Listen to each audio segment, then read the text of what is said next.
podcast just now. Shout out to Winslow. Shout out.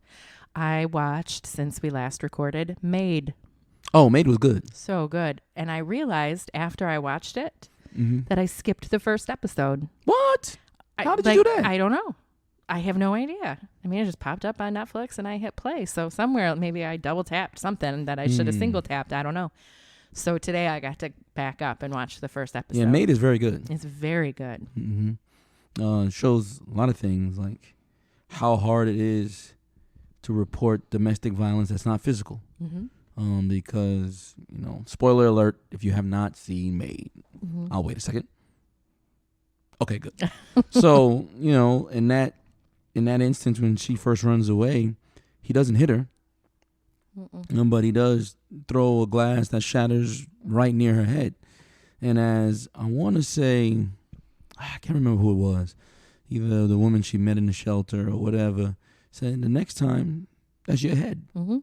It's true. It'll escalate. You know what I mean? And it also highlights how hard it is to leave. Mm-hmm. Because when that shelter manager says, like, 6 times or some nonsense like that, and the one lady who seemed so gun-ho ended up going back and didn't act like she didn't even know who she was. I mean, man. And so heartbreaking was that moment. Again, I mean, if you haven't seen it yet, go see it or fast forward. But that moment when she had been kind of pulled back in and was back in, and she realized she was isolated again and everything, and she just said, "I am so stupid." Because he was going back to his old self again. Yep. And she was isolated all over again. The car was gone. That was crazy. Can you I can't even imagine telling mama like, yo, you ain't driving this car. Yeah. It's nuts. Yep. Nuts. But very good, very stressful, but good. Oh, and her mom, Andie MacDowell. Yeah, Emmy coming for her. At least a nomination. She was great. She was great. She was great. Really good. Really, really, really, really good. Yeah. But yeah. I still haven't finished Clickbait, and my friend Lee back in North Carolina keeps saying, "Will you freaking finish it so we can discuss it?" Yeah.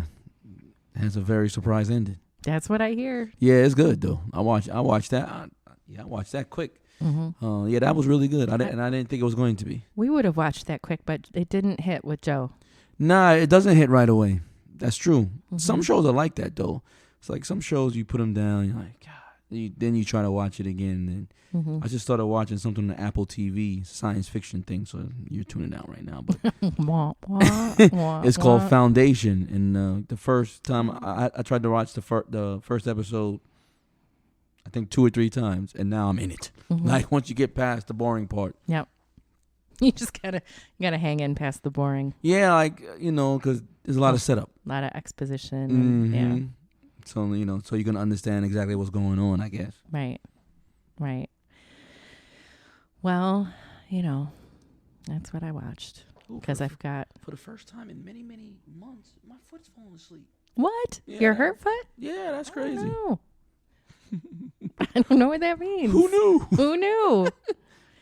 Who knew? Well, ladies and gentlemen, we are here on a Sunday afternoon in the dining room studio. Welcome to the Strongly Worded Podcast. I'm Sue O'Lear. And I am Johnny Hampton. And this is like a few weeks in a row we've been doing this on time. Well, it was supposed to start at 3, but someone was late today. And then I took a call. So we are I had to nap. a little behind. Well, I think that's good. It's important. I have been the last couple of days waking up super late. Really? Not even 6:30. But today I slept until 9 a.m. Really? Yes, that is late. I felt like half the day was over. That is late for you. I guess I just needed some. Yeah, sometimes your body just tells you. Yeah, for sure. And I had a lot, I think, on my mind going into, the last couple of weeks, getting Joe ready. My husband started a new job, and that takes a lot of stuff. I haven't been saying on the show what's happening, but he has a new job, and he's doing some training, which has him out of town. Yeah. I spoke to him today. Yeah. My guy. Yeah. But he loves it, though. He loves it. Yeah, he loves it. So I'm happy he's happy. Me too. People, I think sometimes people don't understand how important it is for men to have a job that they feel valued in and just feel important. You know what I'm saying? Like, I think people overlook that sometimes. And so from that standpoint, I'm happy for him. Such a huge part of his identity to be our provider. And for so long, he was the sole provider because I was the stay-at-home mom for a lot of years. And so he kind of sucked it up and just did some stuff because we needed the check. Yeah. And this time he was allowed to kind of, because I'm working and have a real good job, he could bounce around a little bit till he found something that was a good fit. And he did. I liked his last job. And I was really happy with that because he was always home when I needed him to be home. Yeah, I know. That's the only thing. That's the only thing I worry about because he's like me. He likes to be with his family. We talked a little bit about that today. He likes to be with his family. He doesn't like missing stuff. So that's but once he gets back, good. Yeah, it'll man. be good. I have all these little things that I do to count down the time. Just silly little things. But then when we all went to dinner the other night for Vic and Nadine's anniversary, I was feeling like, we're into week 2. But we all sit down and they're like, he's only been gone a week. And I was like, no, don't say it like that. I was telling him today, like, those kind of things, like, there's a difference between someone not being there and someone who can't be there. Right. And it's like, it's different because, you're not there. Like, you. I know. And I noticed him not there. Yeah, He's me such too. a presence. Me too. Yeah. Because he makes me laugh so much. But Carolyn and I have really realized how when Joe's not around, we're funny. She and I are funny. Oh, my gosh. I got to see it to believe it. Wow. No, sometimes Miss C cracks me up a lot. Yeah. It's hilarious. Yeah, she makes me laugh. And she always scolds me when I make jokes that like, come on, coach. The other day she was leading a drill. And the person behind her, like, for some reason, couldn't follow what she was doing. She was doing the stretches. I said to this young man, you can't follow what a pretty girl is doing? Something is wrong here, man. You got to get your eyes up. Let's go. She didn't like that. She said, come on, coach. I apologize. But it is nice seeing her back at practice right now. Yeah. She's on the way, man. Like, I'm missing my girls' team now. Yeah, soon. Got big plans. She's on the way though, man. A lot of those 8th graders, they're on the way. I am. I was thinking the other day, like, just how supremely blessed we are to have been involved with what I think is the next great class of players. Yes, I think that you are right. I think I am as excited for basketball season to start at the high school level this year as I've been, for Joseph. And he's not a part of it. It's going to be good. And I think it's going to be like that the next couple of years. Yeah. It's going to be really good. Yeah. And I'm, if we can really work hard and get some of these girls ready. Yeah, I mean, maybe we can help out. I think so, man. I think, first of all, what happens this year at the high school, shout out to Coach Wagner. We got to send him a Zoom link. We'll get him on. Yep. And whatever, what he does this year is going to lay the foundation. So if the girls who are there now, some of them which we know, some of them are underclassmen, some are upperclassmen. So, but they'll all be there next year. If he can do what he does, and then we do what we do, I think some of the people who are coming to that school won't play JV. And they'll be ready. And so, we always joke about how we play those tournaments and the middle schoolers are, driving cars. And right. But maybe that's getting them ready. It is. Yeah. Yeah. So that'll be fun. I'm excited for But that. we are not a basketball. But we're not a basketball podcast. I read an article that I told you about that caught my eye to talk about today. We have a couple of things that we're going to touch on today, but I'm going to start with this one to get us warmed up. So I read an article in the Insider that says, the headline is, a worker in Florida applied to 60, that's a 6 and a 0, 60 entry-level jobs in September and got one interview. So now I read the article. I should have reread it before I came, but as I said, I was napping. I actually read today. Mm-hmm. Now, he didn't get those interviews because they didn't want him? He was too overqualified? Because I seem to remember at some point in that article them talking about how some of those jobs were so low paying and that being an issue. But I think that the point, one of the points that he was trying to make with this is that it's, right now so many places are so short-staffed, and employers are saying things like it's this stimulus money, it's this government money, that people don't want to work. Right. Well, that's not the case. So if this guy applied to 60 of them and got one interview, he's saying people wanting to work might not be the problem. It's not. I don't think it ever was, though. I think from some, one thing we've learned, and I always go back to this. Like, I always laugh because I remember back in the day when people would say, especially with minimum wage, I think when I started working, minimum wage was like $3.75 or some nonsense. And people would say, oh, there's people who'd rather stay on welfare than go get a job. Yeah, because welfare pays more than $3.75 an hour. And so now you got this stimulus money, right? And you realize a lot of the jobs here in America do not pay a living wage. I mean, is it that people don't want to work, or people don't want to work for peanuts? Exactly. Is it that people don't want to work, or that people want to be paid what they're worth? Right. So you want people to come in, be a server for the tippable, whatever that is now. Right. I used to be an accountant for a restaurant, so it was like 5-something, 6. I don't even think it was that. Yeah. Was it? I think that got to like $5.15 here in Florida. So you want them to work for $5.15 in tips, and you say you can't pay them this. And I get it. I understand the economics, but I've come around because when we had Miss Karen here, she was like, hey, you got to decide what you want to do, though. Right. Are you going to be all about the profits, or are you going to be about people? Because the people could lead the profits, right? Mm-hmm. So I'm sorry. In a country where we have billionaires, we have billionaires, and the people who are, they're living high on the backs of people making what's $10 an hour. Right. Right. They're going out to these fancy dinners where the people are making $5 an hour plus tips. Plus tips. And kissing your ass for 20%. Right. And well, not yours. Yeah. You're just sitting in front of me. Yeah. Because we're not in those billionaire restaurants. No. we at Outback. Right.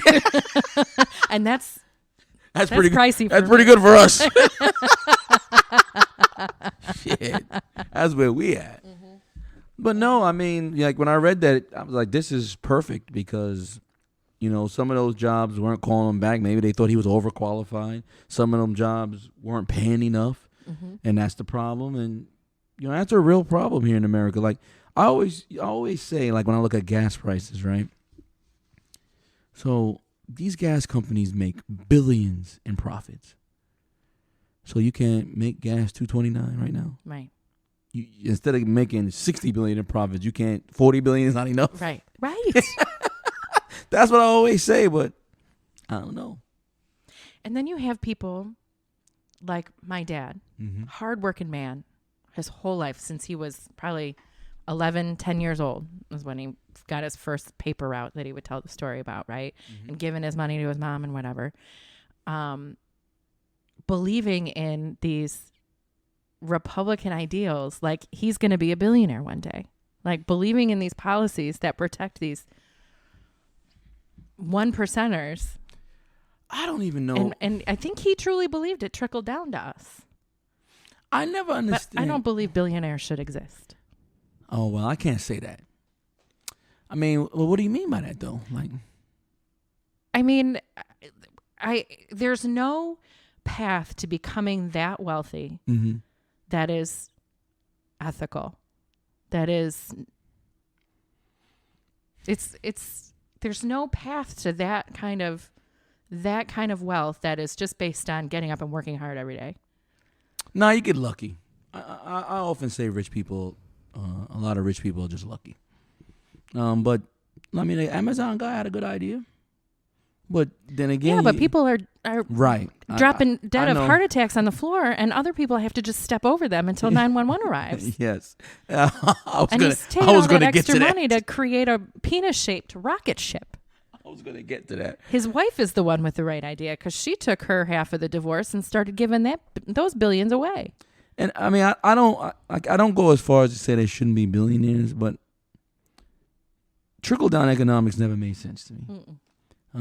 The economy is driven by consumers. If they're broke, the economy goes nowhere. I mean, I don't know. I'm not a famous economist.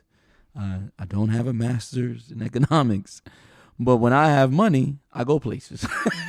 When I don't, I don't. Right. So trickle down. Rich people don't give away their money. So if you give them more profits, it's just going in their bank account. Just like if I get money, it's going in my bank account. And what's the difference, like you said, between 60 billion and 40 billion? I don't know because... I mean, I couldn't spend $1 billion in my lifetime. But I sure would try. I mean, it would be fun to give it a go. Yeah. But you know, I think it also kind of goes back to what you say about, you know, we're not a nation of people with any empathy whatsoever. Then that's what it goes. So I always laugh at these things because when it was mostly minorities and women and maybe immigrants on welfare, couldn't find jobs, everybody was yelling at them. But now when you have what you would call, I don't know, controlling class, which is you're just white men, some of them are staying home. Now what are you calling them now? But hey, man, I don't knock them because I'm not going to go work and take all that shit from a boss for minimum wage, and I can't even pay my rent. Right. I can't buy groceries. And that's why I say, you know, you talked about Republicans. They say they're the pro-life, right? If they were pro-life, then they would care. They're pro-birth. Right. That you don't care so you don't want to give the person who was born food stamps. You don't want them to have welfare. You don't want them to have affordable housing. You don't want them to have access to affordable education. So, I mean, so what are we doing? You just want babies. That's all you want. And once they get out, they got to fend for themselves. That's right. And I'm not a big government person. Like, I'm really not. Like, but there comes a time when, you know, you got to look in the mirror as a country. I mean, 60 jobs, one interview. Yeah. He said that he wasn't applying to any roles he wasn't qualified for. He, you know, applied for things that wanted a high school diploma or entry-level experience, right? Most of the ones he applied for would say either willing to train or minimum experience, and none of them were over $12 an hour. None over $12 an hour. And he didn't apply for anything that required a degree. And what city was he in? I don't know if it said what city. It just said Florida man. Okay. Because, like, if you in Miami or Orlando. He was near Fort Myers. I mean, $12 an hour is not getting it done in Fort Myers. I mean, it's not getting it done. Where is it getting it done, really?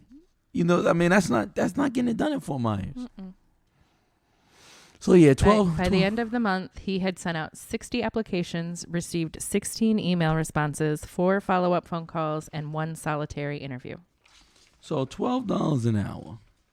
If you work 40 hours a week, that is $480 a week. Okay?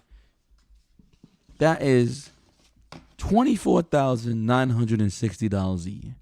What are you doing with that? Let's see. When my first job out of college, I made about that, $25,000 in 1996. In 98, I was thrilled when I got a job working at an ad agency making $22,000 a year. in 98. Yeah. And I had a couple of roommates that we shared this little apartment. I had an apartment with my best friend. Yeah. So. And I had a car that my parents had given me. Yeah, in New York, we didn't really need cars. Mm-hmm. But 20 years later, 23 years later, what's he going to do with that? Right. It's a job, but you just working to work. And it's not like he's taking home every one of those dollars because Uncle Sam takes its piece.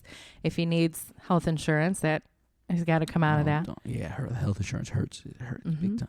So he's probably going to he's probably not going to have health insurance, right? So he's not going to have health insurance. Maybe he can go get Medicaid. Barely. I think he barely. But he's going to make like $300-something a week. Mm-hmm. So the average rent is probably in Fort Myers $1,000, $1,200. At least $1,200. Yeah. He's barely paying his rent. He didn't pay a light bill. He's no water. He's getting nothing to eat. Not a phone bill, nothing to eat. No gas for his car to get to work.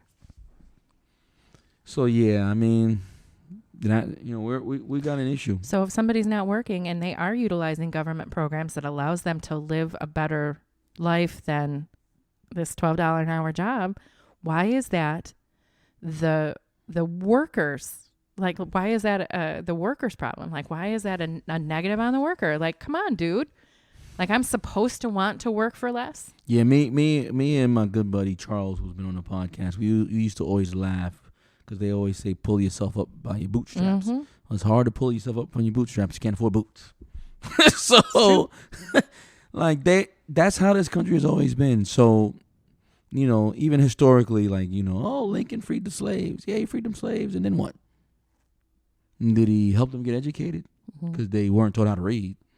What did he do afterwards? So that's historically how this country operates, though. Mm-hmm.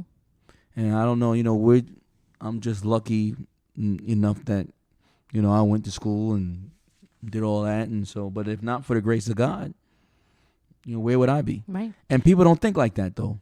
And that's the problem. So we've talked about, and I feel strongly that 4-year institutions are not for everybody. No. Trades can be great. I've said to even my own son, who is in school right now and doing great, going to school and going to work, like, even if it's just the associate, so you can check the box and not have your resume immediately, pulled out of the stack, because whatever, he's 18. He doesn't have to know what he's going to do for the rest of his life today. Not right this second, he doesn't. But I was reading something, and I didn't print it up and bring it, that was saying that, whose page, I bet I could pull it up. It's on one of our mutual friends' Facebook pages, a post about how saying that 4-year college isn't for everybody, or encouraging people to do things that don't involve college or a 4-year degree is actually what they want us to do, because it makes us think that it devalues education, makes us think we don't need it. It depends on what you call education. It sort of continues to keep the haves having more, and that creates a divide. It's actually doing the opposite of what we want it to do, to say that. That is, so I got a cousin who did some jail time. Like heavy fed, he did fed time. And he got out. He doesn't have a college degree. He owns his own trucking business. He went and got a trade. Mm-hmm. Just bought a house, North Carolina. So I understand that to a certain extent, but there's some plumbers out there making more money than me. Mm-hmm. Yeah. Electricians making more money than me. Right. Contractors that build homes making more money than I am. Mm-hmm. So even interior decorators making more money than I am. So I don't know if it devalues education. Education doesn't equal intelligence. You can get educated a lot of places. Doesn't have to be in a classroom. Mm-hmm. So I don't know if I believe that it devalues education. I know plenty of people who didn't go to college that are very, very intelligent. And I know people who went to college who are dumb as doorknobs. Mm-hmm. I think letting everybody into college is what devalues education. I'm going to pull it up real quick. But yeah, it was just an interesting take. It's one that I hadn't really thought before. Yeah, me either. About how it just keeps the dividing line. But I tell kids all the time, everything I have achieved in life has been because of my education. But it's not the only. There's more than one way to skin a cat. That's what they say, right? That's a bad saying. When progressives jump on this bandwagon of of saying things that college degrees are overrated, the claim is being made more and more often that outside of the hard sciences, medicine or law, fewer people should be going to college and more people should be going into apprenticeships and skilled training programs. So when progressives jump on that bandwagon of saying, often for well-intentioned reasons like desiring to lessen student debt, increase employment opportunities for folks, it says we are falling into a long-planned, well-thought-out, and meticulously implemented trap of the political right who have long seen that college education correlates with more progressive political views to the detriment of their hold on economic and political power. So it's better for the Republicans. So I'll say this about college. I've always thought that it was a little bit of a racket, and I'll tell you what I mean by that. When poor people and women couldn't go to college, it was all that you needed. You needed to have a college degree. Then poor people, especially minorities, immigrants, women, started getting into college. Then suddenly you needed a master's. Mm-hmm. Now you got to have a master's to make money. They always move the bar, right? But I think you don't have to. I graduated with no student loans. I went to a city university. Mm-hmm. The first 2 years I went there was $975 a semester, plus books. Now, obviously, this is way back in the 90s. I'm sure it's triple that now. But even if it was triple that, mm-hmm. we're talking about $6,000 a year. Right. So you have choices. Mm-hmm. You don't have to go to these fancy-dancy schools. I went to 2 fancy-dancy schools. Right. And I graduated with no student loans. How? Because my parents paid for my college education. Well, see, that's good. And that is rare. But I think that is what this is kind of talking about. Like it's just that divide where the privileged keep being privileged and hanging out in their privilege. Yeah, but so is this saying like you have to go to one of those private institutions to have that privilege? No, I don't think it's saying that at all. I think that it's just saying that it's a scheme. Now, college opens doors. Because the more people that go to college tend to have more, I think what it's saying is, then they have a better worldview, a more liberal way of seeing things. And so it's the right telling us we don't have to go to college so they can keep us down. So do you think college gives you worldview? For some. I mean, I think it can. Yeah. I mean, and I think what I've said to Joseph, too, about college, because he doesn't love it.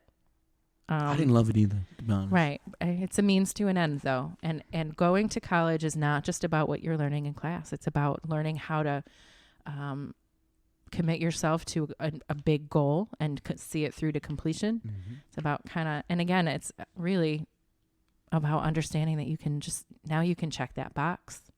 There are certain doors that are not going to be closed to him automatically just based on what he writes on an application, a job application.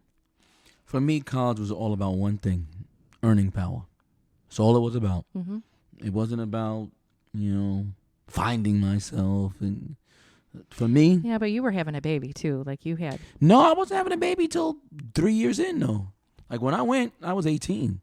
Like Tiara, and so at 18, it was about earning power for you. Yeah, because it wasn't for me, and it's not for Joseph. It's definitely a place to mature. Like it's a place between kidhood and adulthood. But there's a reason. It's because my parents did not go to college, mm-hmm. and they saw what not going to college can do for your earning power. Mm-hmm. So that's something that was drilled mm-hmm. into my head, and it's part of the reason probably I didn't like it that much. Yeah. Mine didn't either. My mom didn't go to college until I was in 5th grade. She went back to school and became an interior designer. But my dad, I don't know that my mom wants me to say this, but my dad, I think, just got his GED. My I don't even think grandfather. he graduated high school. My grandfather too. And so like I don't even know how many people they knew that had gone to college. Mm-hmm. So for me, it was always about getting a college degree so I could get a better job, so I could have a better life. Right. It wasn't about the things I probably told Tiara, hey, go find yourself and all that kind of stuff because, you know, I knew that I would have her back. You know what I mean? Like, right. So, no, for me, it was always about earning power.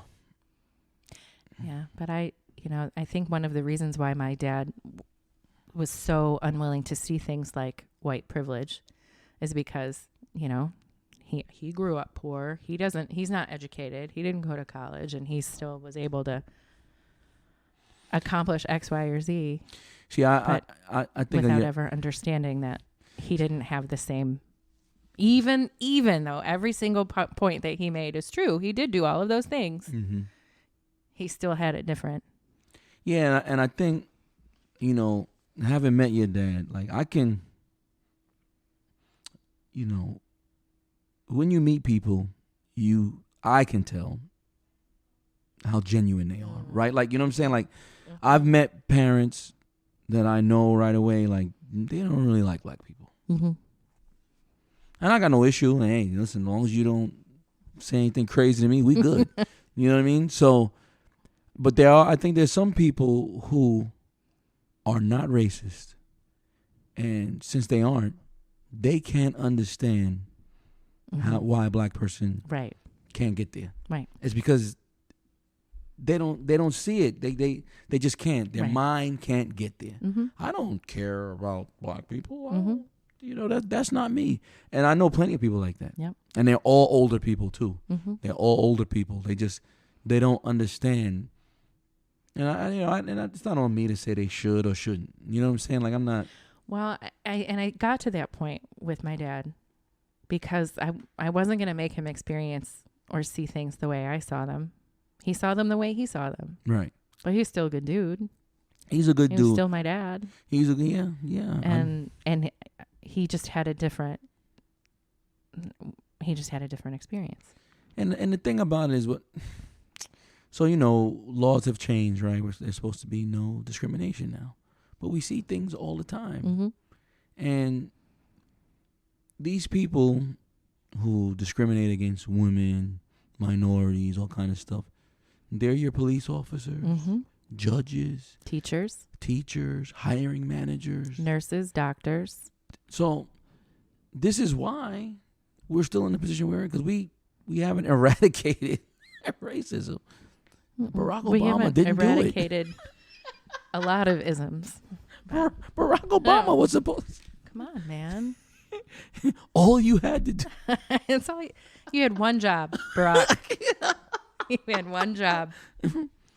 Yeah, but you know, if you talk to my dad about Barack, he would say that Barack Obama was the most divisive president.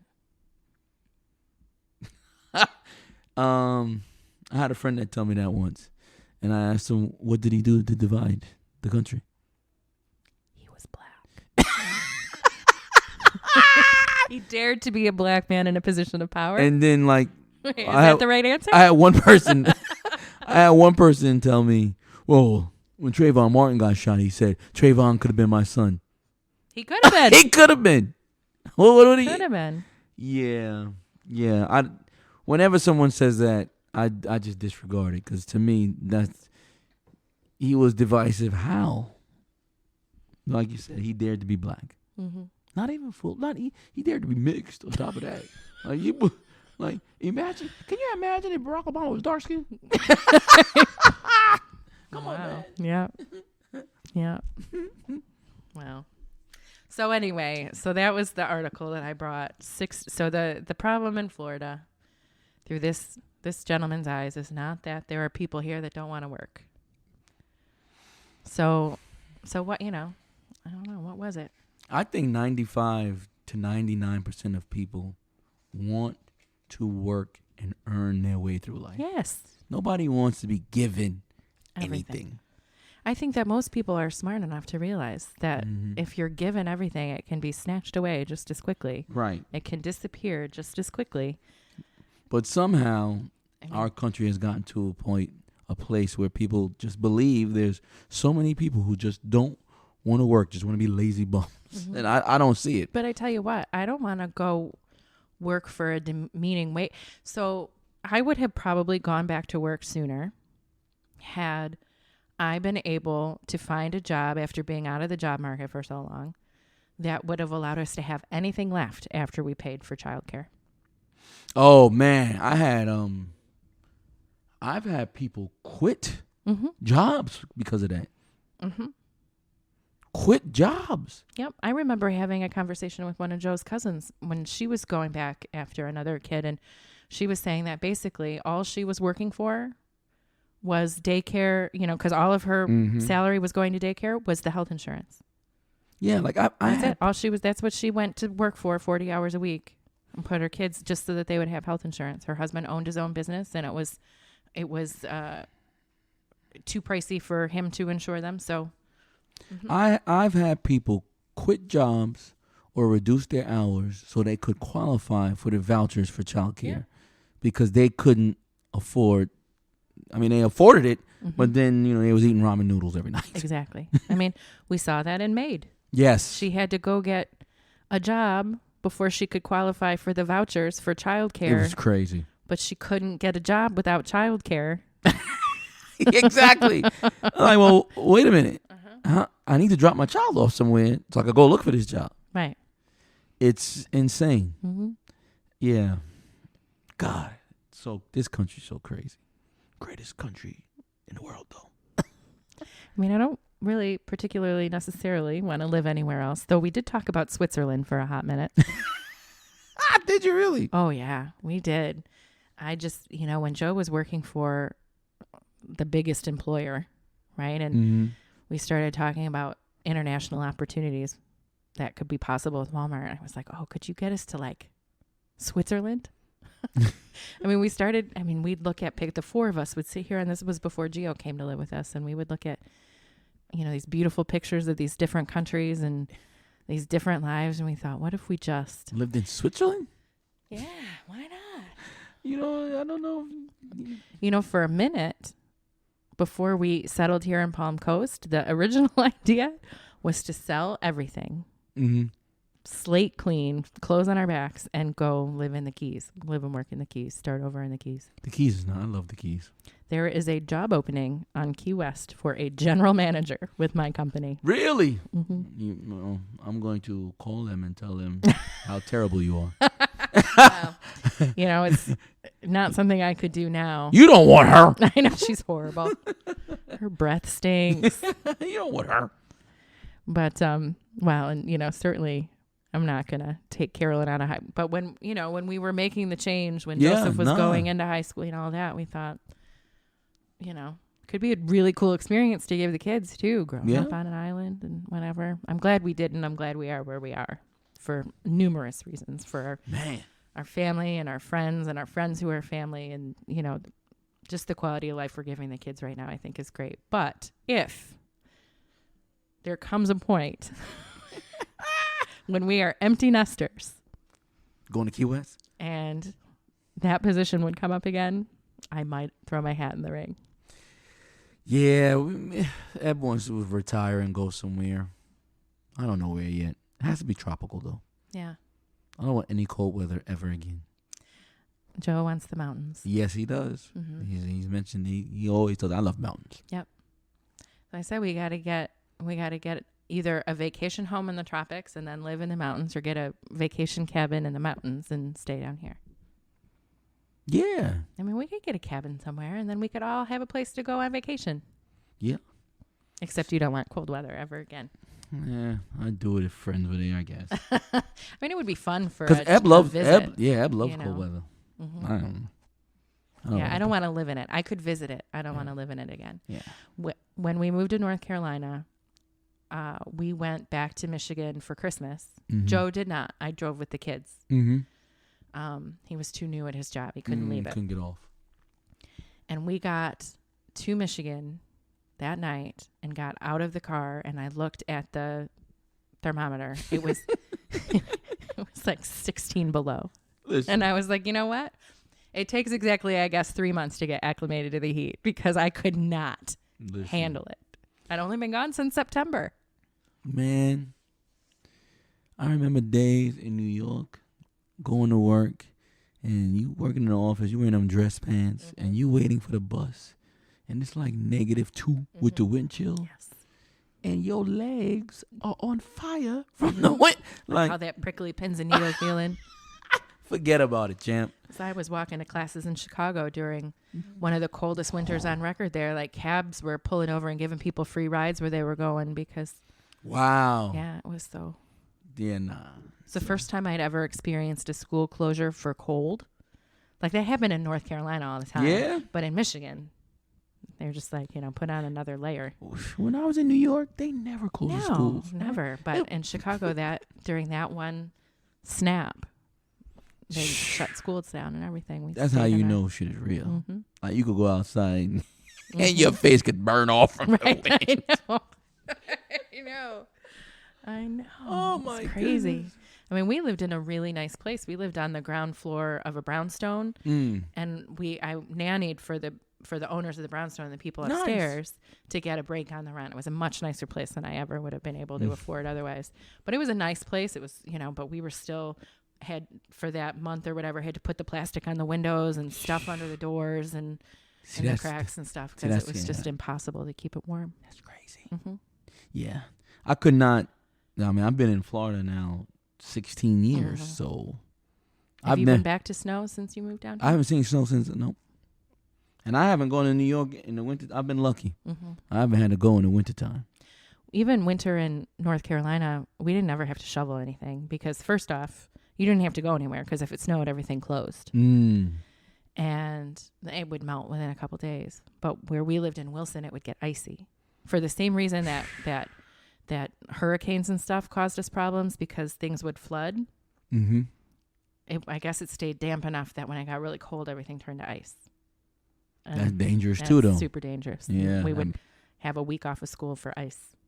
I remember in school in Flushing when it would snow and it would turn to ice and it would be black ice and we were pretending it was like a skating rink. Yes.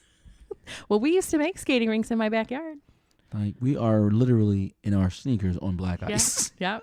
Damn, kids do some stupid stuff. But my dad and brothers would go make ice rinks in our backyard and they put their hockey skates on and go out there. See, but they had actual skates. Yeah, I know. We were in sneakers. Pretending to skate on black ice. How did I make it all these years? No. I'm just cold talking about it. Yeah, shout out to y'all, man. It was 74 here today. It dips down into the 60s at night, and it's awesome in the morning, like when I walk the dogs or whatever, because it's just enough I don't get all sweaty. To wake you up. Yep.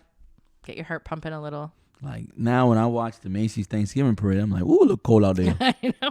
Well, it was in the 50s at the Michigan game yesterday in Ann Arbor. I was like, whew, there were a lot of red noses and red cheeks. Yeah, boy. Uh-huh. Oh, man. Yeah. Yeah.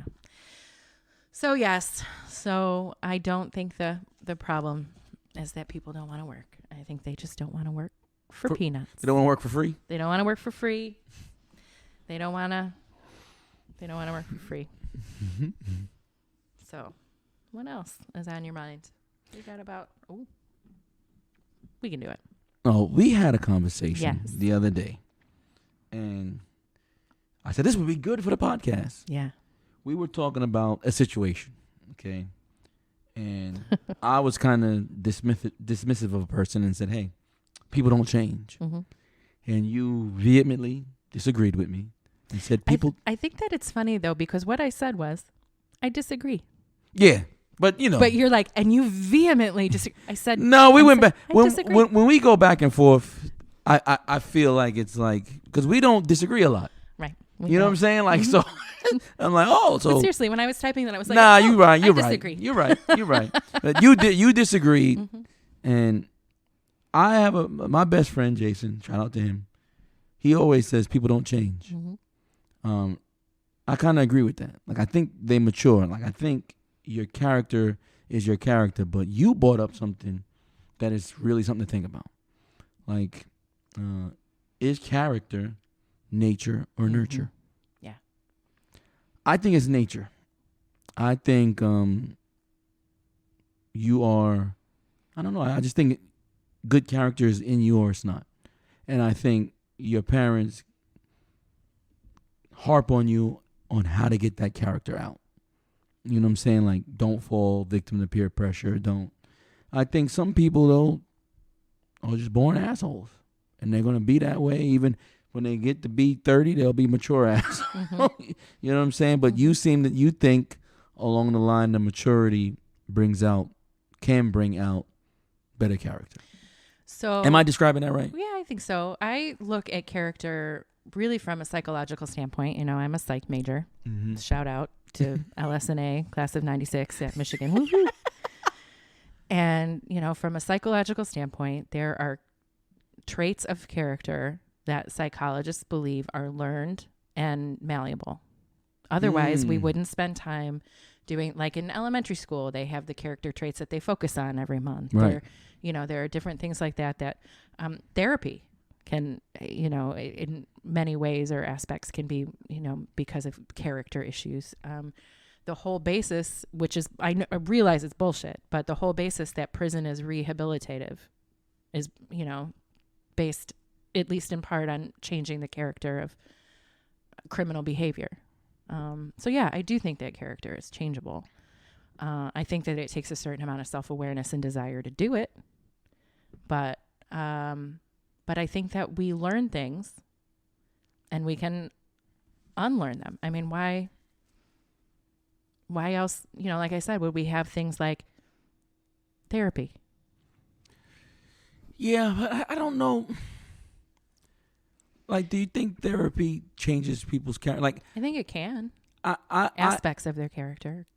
I feel like the way I look at it is like this. So me at 6 or 7 years old, my character was already in me. I may not have exhibited that character all the time because I didn't know how. Mm-hmm. Maturity is what allows me now to exhibit my good character traits all the time, no matter what anybody says, right? Like, I don't, that's just that's how I feel. I feel like some people, and most people, have bad traits in them, and the maturity makes them do the bad things in different ways. Mm-hmm. You know what I mean? Yeah. So they don't change. Well, I think that everybody's character is comprised of bad traits and good traits. Oh, I think that we all have bad traits and good traits. I think I guess what I'm talking about is like fatal flaws, like not supporting your friends, or like I feel like if you don't support your friends at 20, like if you could stab your friend in the back at 26 years old, you tattletale on them at 7. Entirely possible. You know what I'm saying? But I think that there are things that can impact your character. I think things like trauma, childbirth, which is my hope for this situation we were talking about, a big windfall, could bring out aspects of your character that were dormant or were not. You talking about money? Yeah. Well, I always say money just enhances the bad parts that were there. That's what I mean. Like, but assuming that everybody has good and bad inside of them, which I think everybody does. So if I got a windfall, what do you think? What do you think? What bad trait would enhance from the money? It could be anything. It could be like if I received a huge windfall and then all of a sudden I don't know, things got so easy for me materially that I stopped giving a shit about people who were struggling. You think that would happen to you? Well, I'm not everybody, but it could. What do I always say when we see some of these kids getting a contract or whatever? I hope they have good people around them to help them keep their feet on the ground. Yeah, but that spending money the right way and all that kind of stuff. So when we talk, right? Like you've told stories about the country club, yeah, and stuff like that. But at the same time, you told stories about being on a board for Flint and having a problem with the people being on that board not from Flint. Mm-hmm. So the character is there already. You know what I'm saying? Like, to me, that you haven't changed just because you're not at a country club. You just got to a point of maturity that's saying, you know what? I think some of the shit is bullshit. And I'm going to say it now. That, to me, that's not that person that's changed. Do you think that Dwayne changed when his daughter exhibited a little shame in his situation of being in prison? Do I think his character changed? I do not. I do. See, I don't think his character changed. I think if he was a bad person, he would have did what he was going to do regardless of whoever. You see what I'm saying? Well, I mean, he did what he did regardless of whatever for a while, and then But he did what he did. See, so he did what he did because he felt like it was the only way to provide. You see what I'm saying? That has good character. He didn't do it because he wanted the latest Benz.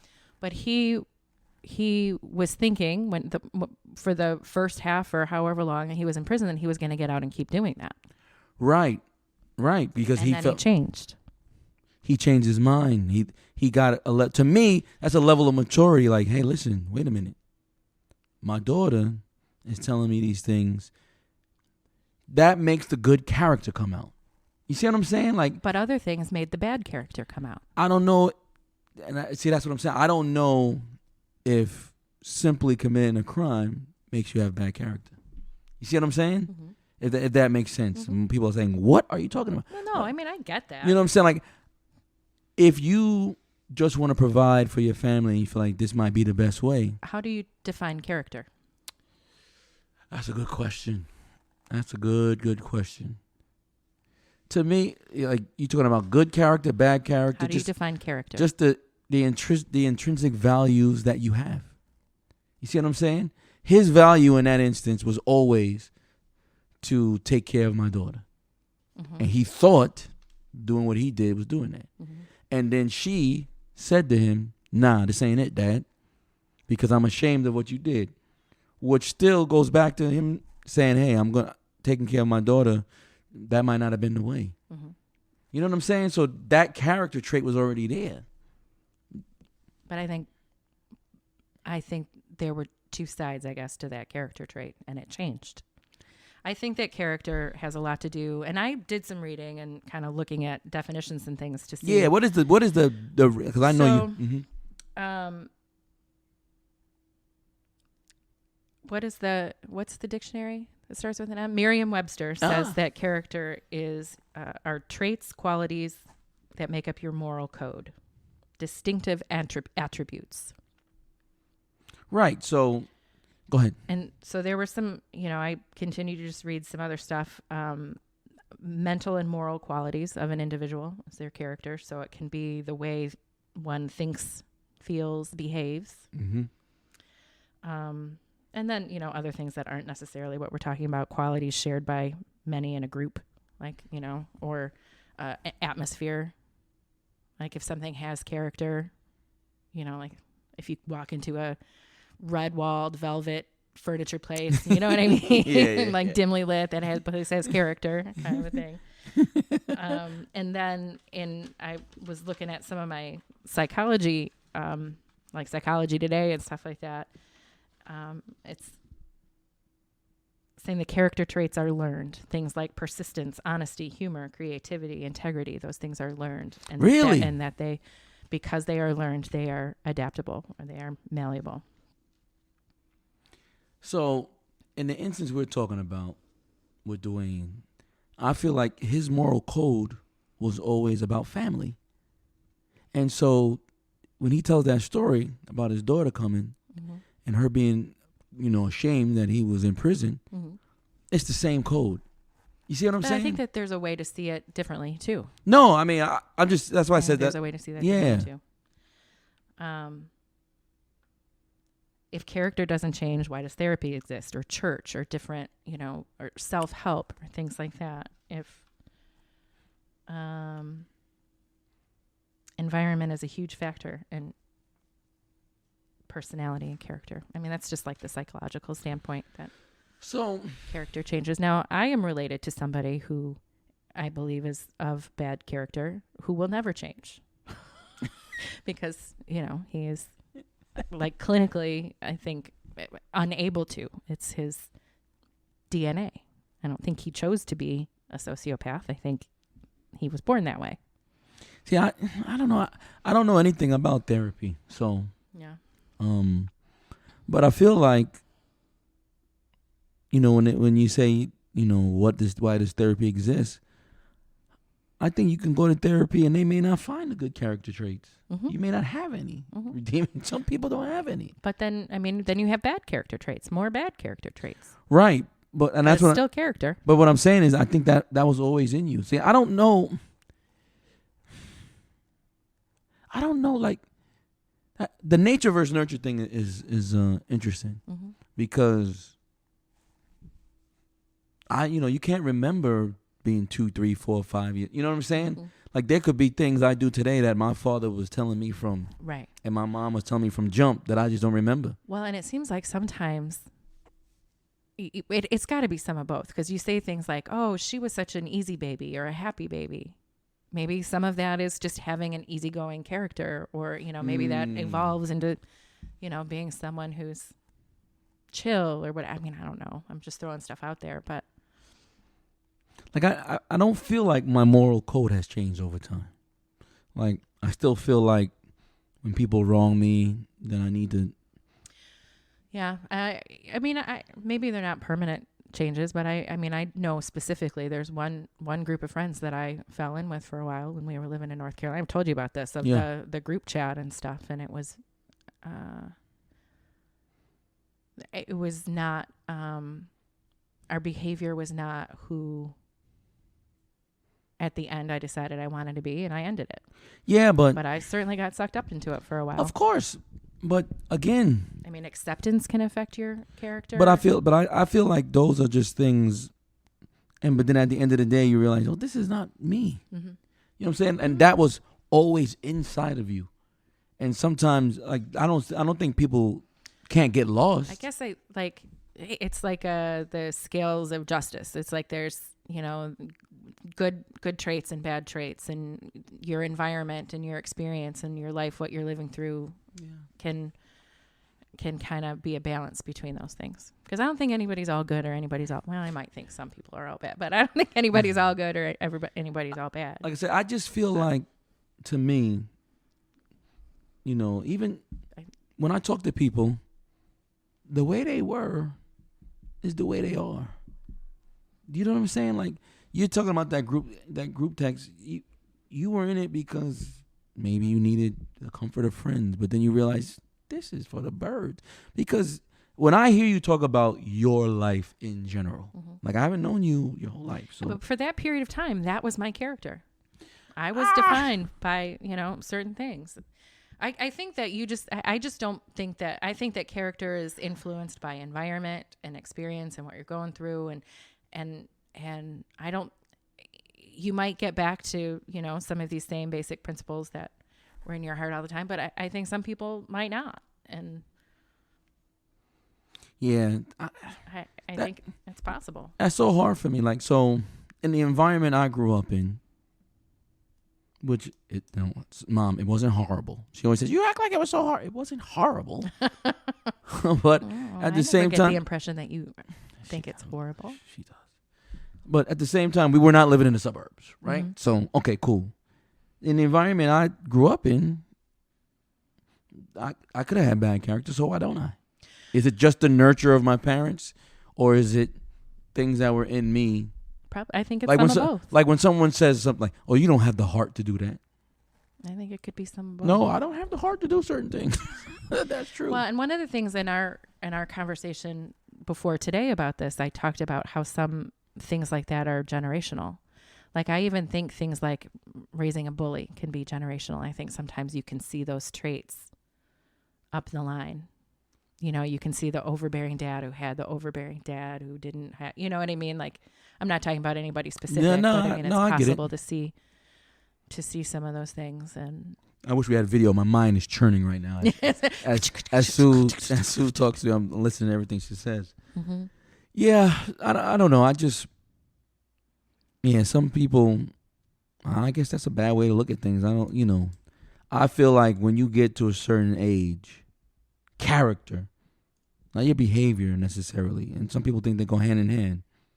Because I think for me, I behave differently than I used to. Mm-hmm. Like now, when somebody does something to me, I don't try to run up on them and beat them up.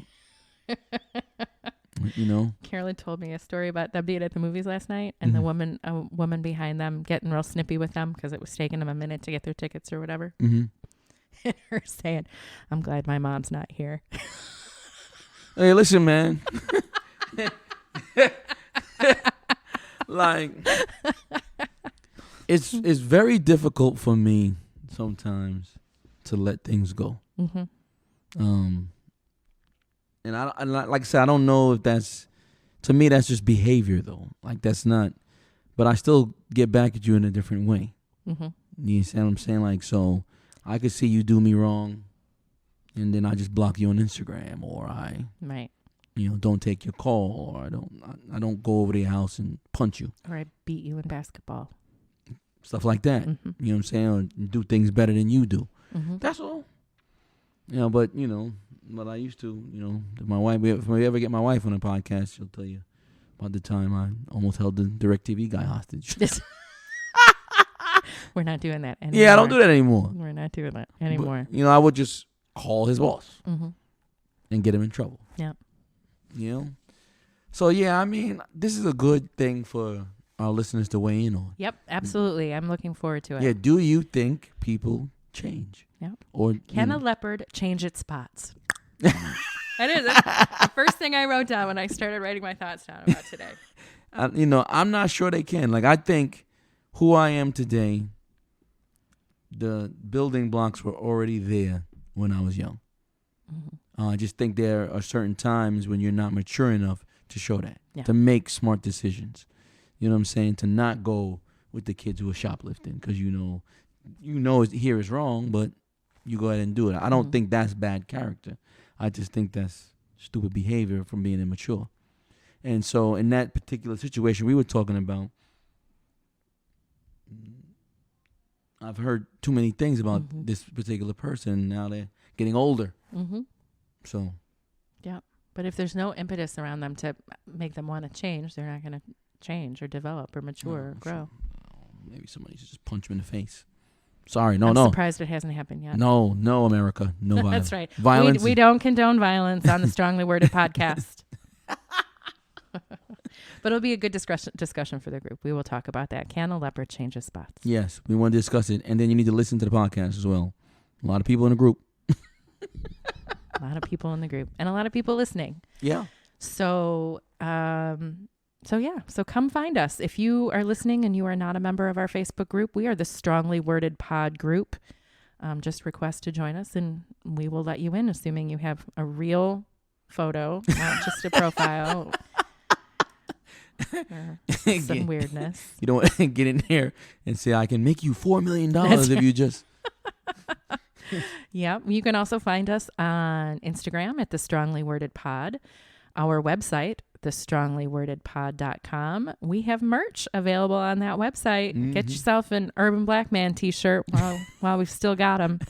I sip my coffee out of a strongly worded coffee mug every day. Anthony wears his shirt all the time. Yeah? Mm-hmm. Good. All the time. I'm glad. We are on Twitter at the Strongly Worded P. Shout out to Joe O'Lear. Shout out to Joe O'Lear. And we are doing I'm dipping my toe in the TikTok waters. So follow you've the been on it. Strongly Worded Pod on TikTok. Yeah, there are a lot of views on them too. I know. I know. That class. Shout out to that class. That was like, you got to get on the socials. Nice. All right, everybody. Thanks for listening. We are excited to hear what you think. Oh, yes. And leave us a 5-star review. Yes, please, on iTunes. If you're an iTunes person. Okay. We're excited to hear what you think in the group. We're dropping on Wednesday. So have a great week. All right. Yes, Victor was asking. The Strongly Worded podcast is written and produced by Johnny Hampton and Sue O'Lear. Music production and vocals by Marshall Max LaMont Hamilton, and cover art by Samantha Shakes.